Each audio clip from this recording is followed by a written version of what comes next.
In this dream, I was standing at the threshold of a narrow door. And this door was just wide enough to fit me, and just tall enough to fit me. I mean, in my dream, it was like, wow, this door is narrow. And at the other side of this doorway was a room that was set with a feast. And people were sitting down in nice clothes at these round tables, and it was like a wedding feast.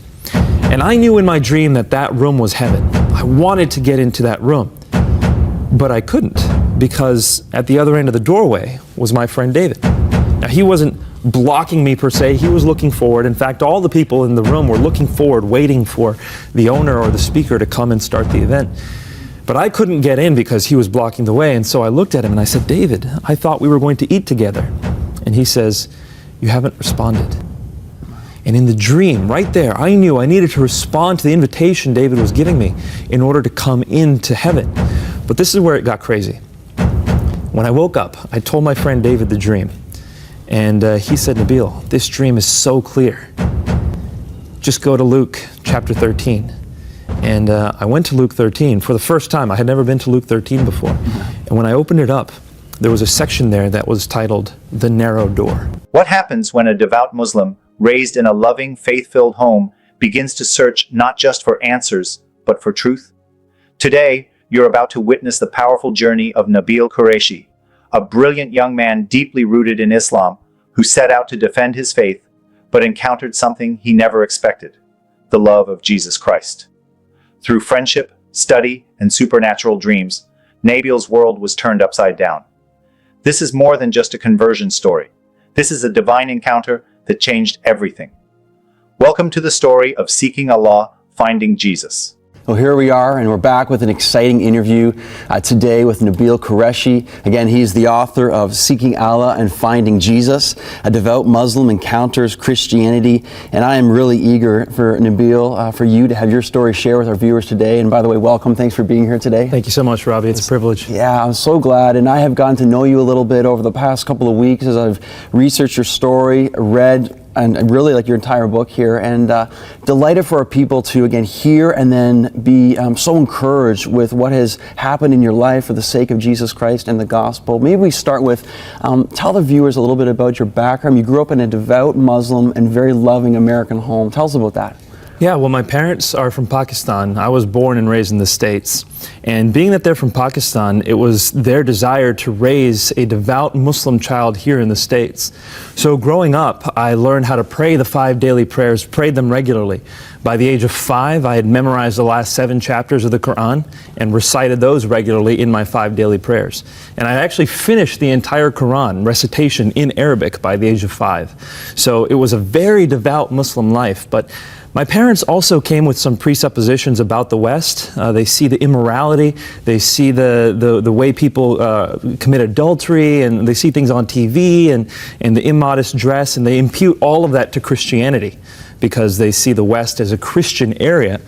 So not only was it me practicing Islam, but they had also kind of taught me to defend myself against Christianity. And that's a common thing for Muslims around the world to come to the West with. And so growing up then, I was a devout Muslim, yes, but I was also trained with arguments to challenge and respond to the gospel. How did that affect your childhood then growing up compared to like other American kids? And you've kind of spoken that a little bit, but just flesh that out a little bit more. Well, you know, what I really noticed was for us, Islam was our identity. Like, we knew Islam, we were Muslim, and that's what we were representing wherever we went.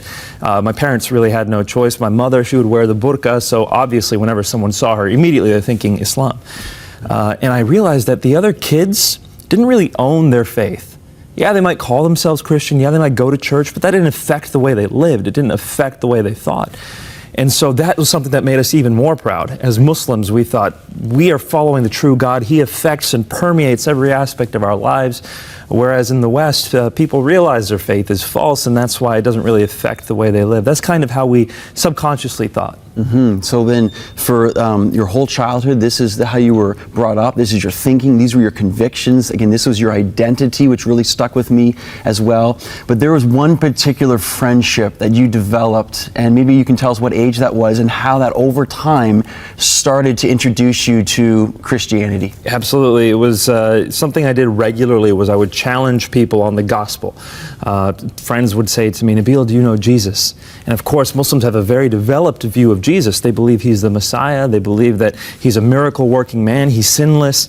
Muslims believe Jesus is going to come back at the end of times. And so I would have a script ready to give, and I would challenge people on their view of Jesus. And by the way, how did Christians generally do when you did challenge them on their faith? Miserably. Yes. What I realized very early on was that even the slightest challenge on the Bible, on the reliability or the compilation of the Bible, or on Jesus' deity, or on the Trinity especially, no one really knew more than just enough to say what they were told to say. They didn't really know why they believed what they believed, didn't know how to defend it.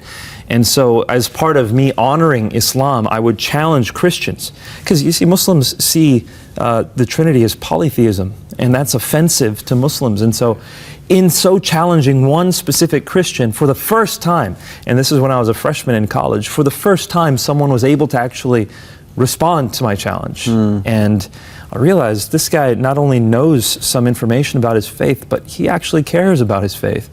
And so we developed this friendship that resulted from me challenging him on the Bible. And that's how I began to get introduced to the power and truth of the gospel. His name was David, is that right? And I love about in your book how you talk about David was loving to you, patient with you, became a friend to you, which meant so much to you. It wasn't just this all just about this one conversation. There was more of the heart of Christ behind that. Maybe talk about that a little bit. Yeah, I really do think that, well, I believe what Jesus says. Jesus says that unless you're willing to pick up your cross and follow me, you are not worthy of me. So the gospel is not just, hey, do you want to be saved? Hey, do you want to live a better life? It's, are you ready to die for the sake of this message? And that's something that requires someone to lay down their life. Now, if I'm telling someone, hey, lay down your life, but they don't know they can trust me, why would they ever listen to me? You need to have a relationship with someone when you're sharing the gospel with them, if they're going to hear it. Now, of course, I'm not saying that street preaching doesn't work. I've preached on the side of the street too, and that does work at times. But by far and away, the most powerful way to share the gospel is through relationships. Right. So through this friendship and relationship with this man, David, you were driven to a point of really just a decision between Islam and Christianity. Tell us about how that happened and what happened. For a Muslim raised in the West, devout Muslims, a lot of it has to do with apologetics and with truth. What is the truth? Islam very clearly denies some things about Jesus. Yes, Jesus is miracle working, he's the Messiah, but it denies that he ever died on the cross. It denies that he ever claimed to be God. And if he never died on the cross, how did he rise from the dead? So Islam denies the death, deity, and resurrection of Jesus. Well, according to Paul, what do you need to believe in order to be saved? If you confess with your mouth that Jesus is Lord, so the deity, and believe in your heart that God raised him from the dead, you will be saved. The very three things Islam denies, you have to believe in order to be saved. And so for me, it was a matter of trying to prove that those things didn't happen in order to establish the case for Islam. Well, as I was trying to disprove those things, I realized the evidence for Jesus' death, deity, and resurrection was very strong. So that must have been difficult for you again in your devout faith at the time, and all of a sudden some restlessness began? It wasn't overnight. It took years for me to see this evidence and for it to compile and for the tectonic shifts to happen in my mind. And when I realized the evidence was strong, then I turned my eyes to Islam and I said, how strong is the evidence for Islam? And to my shock, it was far weaker. When I leveled the same criticisms I had leveled on Christianity on Islam, the foundation fell apart. And so that's when it became a matter between me and God of actually asking him to show me the truth. So how did you actually come to Christ? Dreams were a fundamental part of what God used, and that's even, as Muslims grew up, they take dreams very seriously. Tell our viewers about that. It's fascinating, exciting. Well, for Muslims, most Muslims don't believe they can commune with God. Some modern Muslims do, and some Sufi Muslims do, but generally in history and the way that Islam has traditionally been taught, is God is kind of removed from you. And the only way you can really get guidance directly from him is through dreams.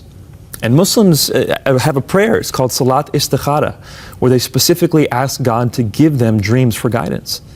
And so I ask God for visions and for dreams, and I'm not alone in that. Approximately 50 to 70% of former Muslims who are now Christians came partially through visions and dreams. Wow, that's awesome. And you had one very specific dream. Tell us that. This dream was the one that convinced me. I had one that was very symbolic, and then I had a follow-up dream, and I also had a vision, but this dream was powerful. In this dream, I was standing at the threshold of a narrow door.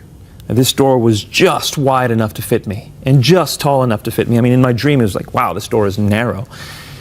And at the other side of this doorway was a room that was set with a feast. And people were sitting down in nice clothes at these round tables, and it was like a wedding feast.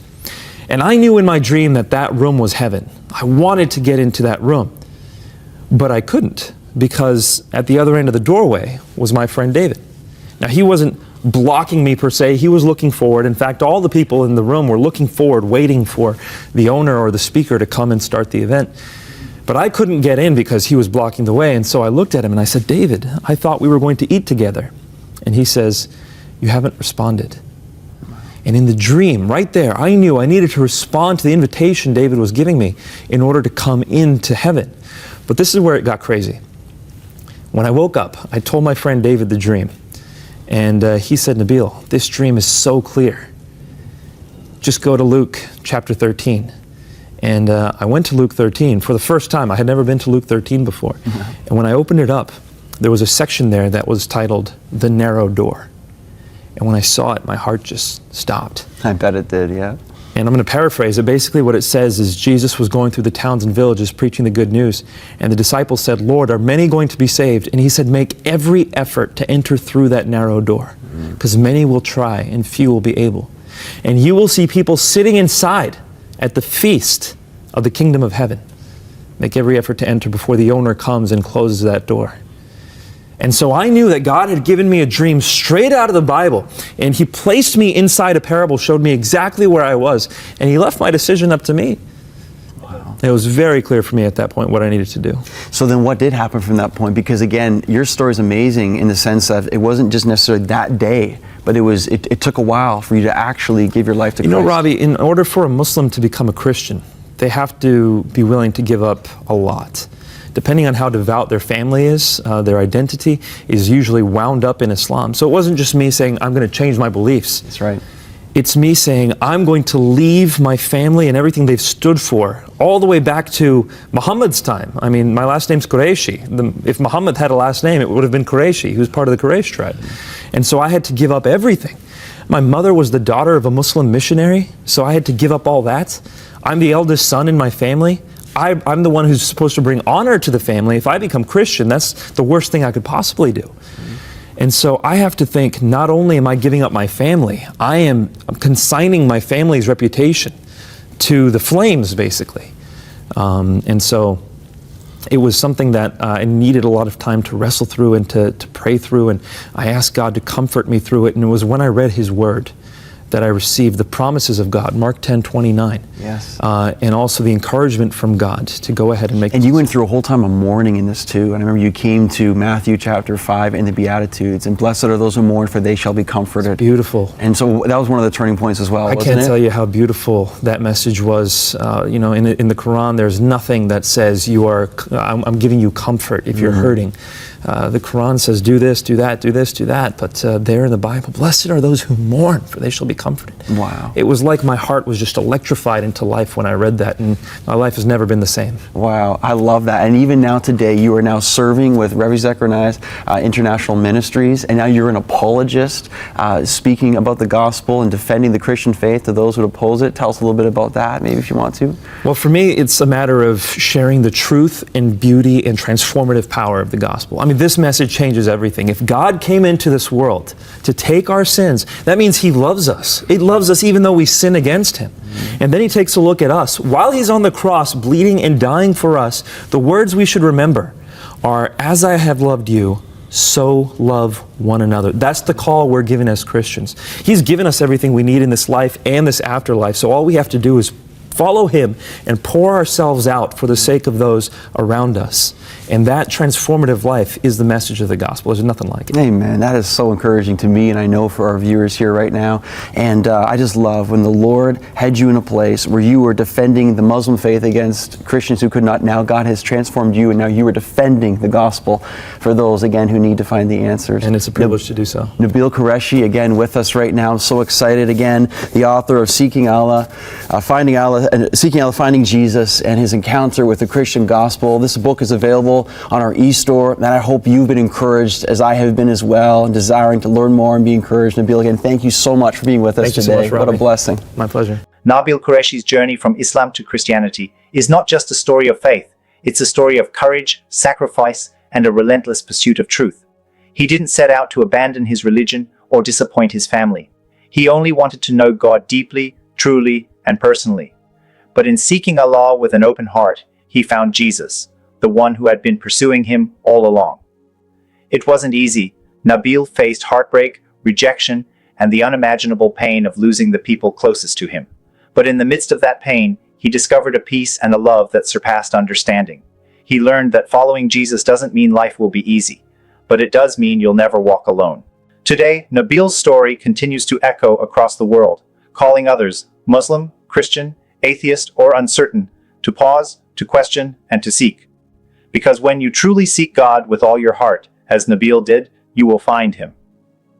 Let his life and legacy be a challenge to us all, to love boldly, to speak truth courageously, and to never settle for anything less than the real, living God. If you've been touched by this testimony, don't let it end here. Ask, seek, knock. He's waiting. The same Jesus who found Nabil is calling out to you too. Thank you for watching. May his story inspire your own.